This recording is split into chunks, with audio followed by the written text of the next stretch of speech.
আলহামদুলিল্লাহ। প্রিয় উদ্যোক্তা ভাই ও বোনেরা, যারা শখের বশে এভাবে কোয়েল পাখি লালন পালন করতেছেন, যারা খামারি বা বড় আকারে খামার শুরু করছেন, তাদেরকে নয়, যারা আমার মতো শখের বশে এরকম 10টি বা 20টি কোয়েল পাখি লালন পালন করতেছেন, তাদের জন্য ভিডিওটি।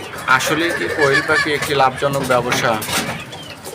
সাধারণত ইউটিউবে বা বিভিন্ন জায়গায় আমি দেখেছিলাম এবং শুনেছিলাম এরা নাকি 55 থেকে 60 দিনের মধ্যেই ডিমে চলে আসে।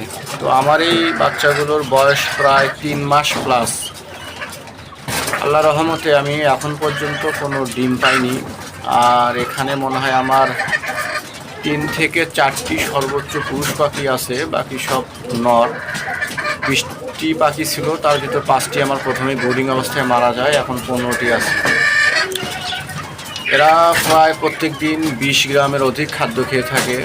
আমি এইভাবে পটে খাদ্য দিয়ে থাকি, লেয়ার 1, তার পাশাপাশি স্টার্টার যে 50 আছে, আবার গ্রোয়ার, 3টির মিশ্রণে আমি এই খাদ্যগুলো দিয়ে থাকি।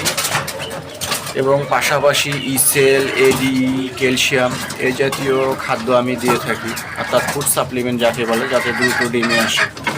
আমার পাশে ছোট একটি মুরগির খামার আছে, ওদেরকে যেদিন করে আমি ক্যালসিয়াম, ইসেল, জিঙ্কগুলো দিই, এদেরকে সেদিন করে দিয়ে থাকি। কিন্তু দুর্ভাগ্যের বিষয়, পাখিগুলো আবার মিট করে, প্রজনন ক্ষমতাও আছে, কিন্তু এরা এখন পর্যন্ত কোনো ডিম দেয়নি। তো ডিম না দেওয়ার আসল সঠিক কারণটা কি আসলে আমার জানা নেই। আগে এরা একটি ছোট খাঁচায় ছিল, এখন এইরকম এই খাঁচাটি 2 ফিট বাই 4 ফিট এবং উচ্চতা প্রায় 2.5 থেকে 3 ফিট আছে। এই অবস্থায় রেখেছি। বেশ চঞ্চল, ভালোই থাকে এরা, এবং প্রত্যেক দিন প্রায় অনেক লোম ঝরে দেয় গা থেকে, কিন্তু এখনও এরা ডিমে আসেনি। এরা অনেক চঞ্চল, দেখেন এরা অনেক ঘুরে বেড়াচ্ছে। তবে আপনাদের কাছে কোনো সঠিক পরামর্শ থাকলে আপনারা জানিয়ে দেবেন। তবে যদি এগুলো আসলে 3 থেকে 4 মাস বা 4 থেকে 5 মাস পর যদি ডিমে এসে থাকে, তাহলে যারা বলে থাকেন 45 অথবা 55 দিন পরে ডিমে আসে, এটা কিভাবে কতটুকু সত্য তা আল্লাহ ভালো জানেন। তবে আমারও যতটুকু মনে হয়, সাধারণত যে কোনো পশু পাখি 5.5 মাস বা 6 মাস বয়সে এদের ডিম দেওয়ার ক্ষমতা আসে, অর্থাৎ এরা ম্যাচুরিটি চলে আসে, তখন এরা স্বাভাবিকভাবে ডিম দেয় এবং বাচ্চা উৎপাদন করে। কিন্তু এখনও এদের কাছ থেকে আমি কোনো ফল আশা করতে পারিনি।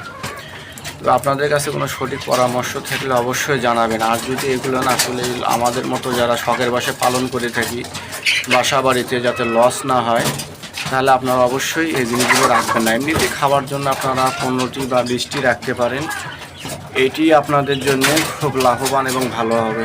তবে বাণিজ্যিকভাবে আগে কখনোই শুরু করবেন না, আপনাদের কাছে এটি পরামর্শ। আমার মতো আগে এভাবে 15 থেকে 20টি আপনারা লালন পালন করে দেখবেন, এরপরে আপনারা বাণিজ্যিকভাবে খামার শুরু করতে পারবেন। তাহলে আশা করা যায় আপনারা কখনোই ক্ষতিগ্রস্ত হবেন না।